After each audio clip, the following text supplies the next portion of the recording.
Good morning, everybody. Welcome to our press conference. I'm glad to have joining me Greg Clark, our Shadow Climate Change Secretary, Dominic Grieve, Shadow Justice Secretary, Caroline Spellman, Shadow Community Secretary, and Michael Gove, who I thought was so good on the Today programme, I just asked him along anyway. I thought he would liven up proceedings. The central questions at this election, I think, are these. How can we achieve real change in this country? How can we make a clean break from the past? How can we take Britain in a completely new direction? And what we're saying today is there's only one answer to these questions, and that is a new, strong Conservative government. Where Labour has failed, only a new Conservative government can make real change. Now, take the issue of the day, the environment. As the clock ticks on climate change, we've had 13 wasted years from Labour. Tough talk, but pitiful action. We're burning more fossil fuels than we were 20 years ago. We have less energy coming from renewables than almost any other major European country. And by contrast, we have made the environment a priority, fighting for a climate change bill with binding targets for reductions in carbon emissions and supporting it through Parliament, opposing the third runway at Heathrow, and in government we would go further. We've already set out the boldest plans to green our economy, from starting a new green investment bank to paying people to generate their own energy, and offering £6,500 of energy efficiency improvements to every home in the country with no upfront cost. Announcing our ambition to ensure every car sold in this country is an electric or an alternative fuelled car, and following our pledge to cut government emissions by 10% in 12 months, something no other party has matched, 50 Conservative-led councils covering a population of more than 11 million people have promised to do the same. And today we can announce that we will invite communities to plant a tree for every child born in England each year. Now, let's be clear. These things will only come about with the clean break of a new Conservative government. And the same story is true of the fight for civil liberties. Labour have shown a complete contempt for rights of the individual. In opposition, we fought them every step of the way, forcing them, for instance, into a humiliating U-turn over plans for 42-day detention. In government, we will go further. We will scrap the contact point database and, of course, abolish ID cards. Now, again, these things will only come about. You can only guarantee them with the clean break of a new Conservative government. Who knows what would be given away if there was a hung parliament with deals done between the other parties? What about giving people more power over their lives? Under Labour, we've become one of the most centralised countries in the developed world. Now, we've done what we can to give people more power even while in opposition. The Sustainable Communities Act was a Conservative private member's bill with cross-party support, which has the potential to give residents much more control over local services and the things that affect their lives.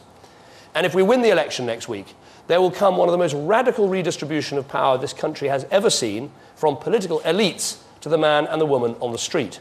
More power to allow new organisations to set up schools, which Michael Gove and I saw yesterday in West Yorkshire, how powerful that can be. More power to local people to elect their police commissioner. More power to neighbourhoods to plan and shape the place they live in. Today we announce another major new proposal to take this a step further, giving neighbourhoods the power to create new parks and playgrounds with access to money from local development and more control over the planning system. So today I want to speak directly to the people who have idealism and progressive ideals hardwired into their DNA. Everyone who is desperate for real change. Whether you've been a Lib Dem voter or a Labour voter or a Green voter, if you care about the environment, if you want to improve your quality of life, if you care about civil liberties, and if you want people power, you need the clean break that only a Conservative government can give you. So that is our message to all those people. Whoever you voted for in the past, vote Conservative for the clean break to get the change that we need in our country. I'm going to hand over now to Greg Clark, who will introduce the other speakers as we go along, and then we'll be very happy to take any of your questions. Thank you. Greg. Thanks, David. Thanks, David, and good morning, everyone. We're all agreed that climate change poses one of the greatest risks to our quality of life, and that we have to act now. But how? First, because carbon emissions cross continents, we need international cooperation. That's why we'll work relentlessly to establish an effective, binding and fair deal to cut carbon emissions that includes all the major economies. Second, individual governments need to show leadership in their own countries. We're the only party to have committed to cutting central government emissions by 10% over the 12 months from the general election, saving up to £300 million in energy bills. And today we can announce, as David said, that 50 Conservative-controlled councils, covering a population of 11 million, have committed to do the same. This is more councils than either the Liberal Democrats or Labour, and proves once again that when you vote blue, you go green. But our vision for a greener future isn't just about international cooperation and central or local government action. We passionately believe that the most powerful solutions to tackling climate change will come from people, from families, from consumers, and from businesses. So our big mission in government will be to make it easier for people to do the right thing. A green investment bank to provide start-up funding to new low-carbon technologies, charging points for electric and hybrid cars available on our streets across the country, paying people to recycle and paying them for the energy they produce, having smart meters in every home. A new Green Deal giving every home up to £6,500 worth of energy efficiency improvements at no upfront cost to themselves. And today we're announcing another incentive for people to go green. It's been said that a civilization flourishes when people plant trees under the shade of which they will never sit. Under Labour, the planting of new woodland has halved, and rates of urban tree planting have also declined. That's why we will introduce a new tree planting scheme. Our ambition is that a tree is planted for every child born each year in England. The planting will be led by local communities, from deciding where they go to actually planting the tree. This is an invitation to every parent, school and neighbourhood group in England to plant new trees for future generations. So our message is this: if you care about our planet, if you want a greener future, if you want a modern, progressive government, vote Conservative. And now I'd like to introduce Dominic Grieve, who's going to have something to say about civil liberties. Thank you. When it comes to our quality of life, nothing matters more than the freedoms we enjoy. They're the basic safeguards against an all-powerful state doing what it likes to citizens it's actually supposed to serve.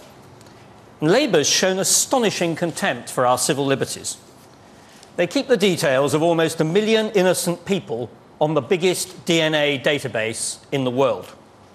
They let officials barge past your front door with hundreds of shadowy powers.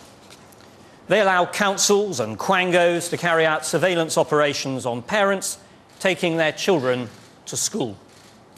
And soon, they will force us to surrender our fingerprints, our eye scans, and a host of personal information to ID cards and a central database.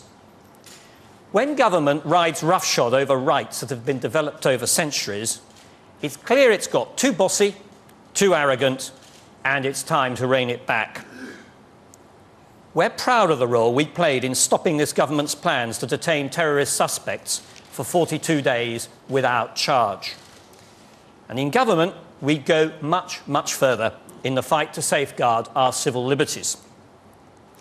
So we'll reverse the rise of the database state by scrapping Contact Point, ending the permanent retention of innocent people's records from the DNA database, and, of course, ending the ID cards and the National Identity Register. We're going to change the law that allows councils to snoop on people for trivial matters, review the use of stop and search powers under the Terrorism Act, and change the Criminal Justice Act 2003 to strengthen again the right to trial by jury.